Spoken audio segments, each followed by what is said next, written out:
You've probably heard someone say, "I'm an introvert," or "I'm more of a feeling type." Maybe you've taken a personality test. Maybe you've even typed yourself as INTJ, ENFP, or something else entirely. But do you know where those letters come from? Not a tech company, not a pop psychologist. They come from Carl Gustav Jung, who didn't just theorize about personality. He mapped its architecture. In 1921, Jung published a monumental book titled Psychological Types. In it, he proposed something radical for his time, that people don't all think the same way. We have different orientations of energy, and we use different psychological functions to navigate the world. And this isn't superficial. It shapes how we see, judge, feel, and even dream. But Jung's model goes far deeper than the simplified test results you see online. He wasn't trying to box people in. He was trying to help them individuate, to understand their own unique way of relating to life, and to uncover the hidden patterns of their mind. He began with a fundamental distinction: introversion and extroversion.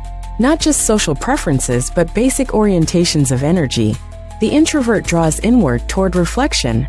The extrovert moves outward toward action and experience. But that was only the first layer.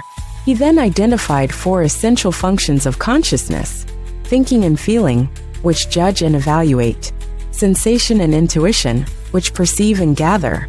Each of us, Jung believed, leads with one of these 4 functions, but the others are still present, even if they're repressed, unconscious, or undeveloped. The key to growth, he argued, is to learn how to balance and integrate them, to move from one-sidedness to wholeness. In this video, we'll break down Jung's original theory, not the pop psych version, but the deep psychological blueprint of personality types that still shapes everything from therapy to corporate hiring to spiritual development. We'll explore what it really means to be an introvert or an extrovert, how your dominant function shapes your reality, and why your inferior function might just be the key to your soul. This isn't about personality labels. This is about understanding the architecture of your own psyche and learning to work with it, not against it.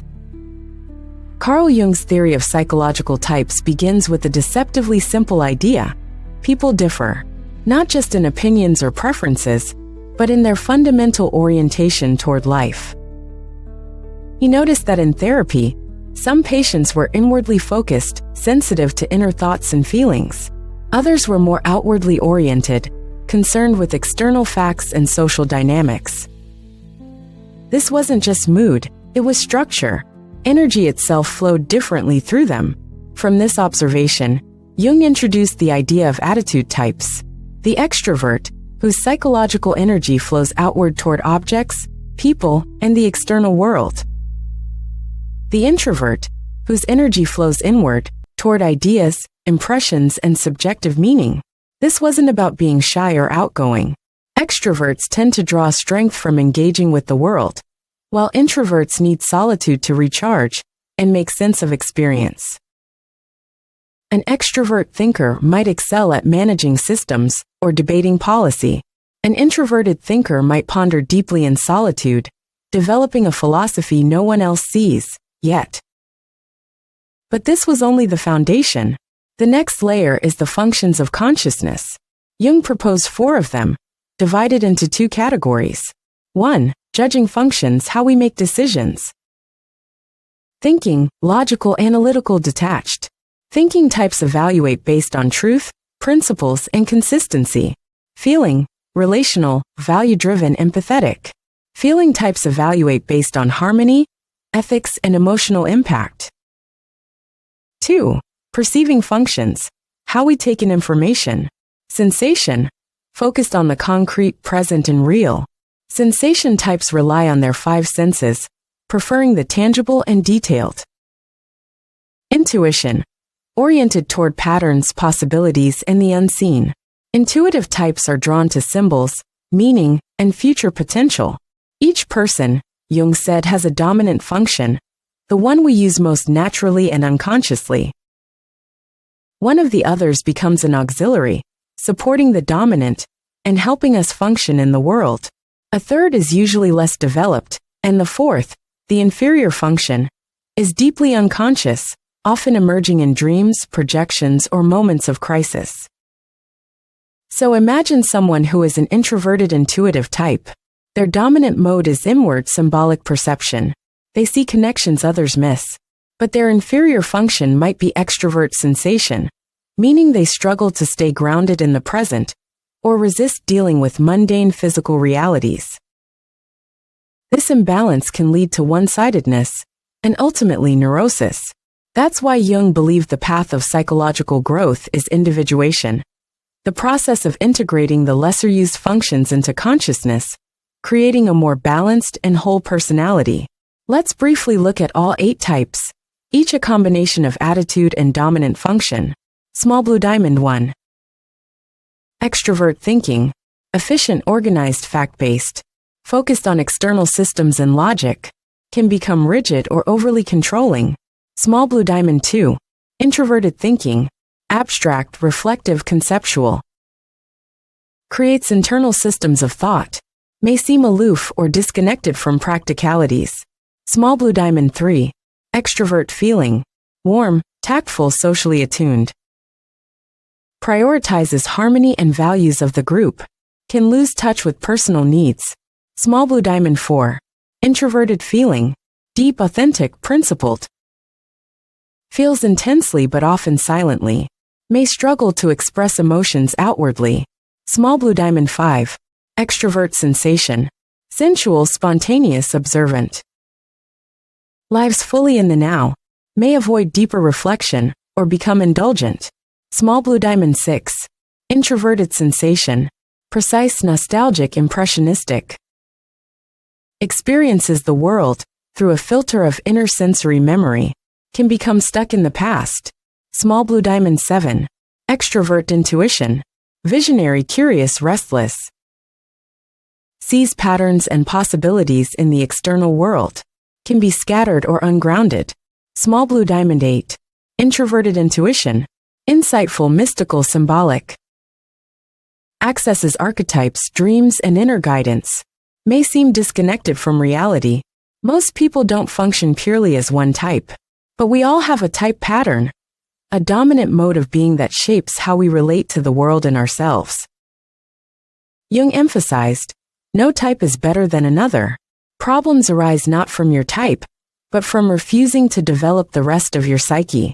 Over-identification with one function leads to imbalance. For example, an extrovert thinker who denies feeling may become emotionally tone-deaf or unknowingly cruel. An introverted feeler who rejects logic may lose themselves in subjective isolation. In psychological types, Jung dives deep into how these differences shape religion, philosophy, and even historical conflict. He compares thinkers like Kant and Schopenhauer, artists like Goethe and Spitteler, not to judge, but to show that different types produce different worldviews.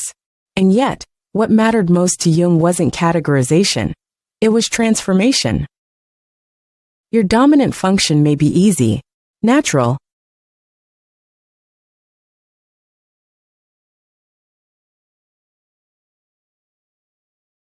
the unconscious would offer symbols and figures representing the functions you've ignored. If you listened, you would grow. If you resisted, those same figures might haunt you. He writes, the psychological types are nothing but the different orientations of consciousness in the individual. No one orientation is sufficient.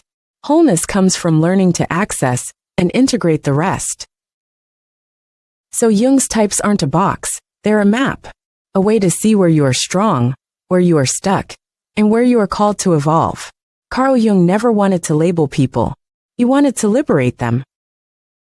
His theory of types wasn't meant to reduce us to categories, but to give us a mirror, one that could help us see both our strengths and our blind spots.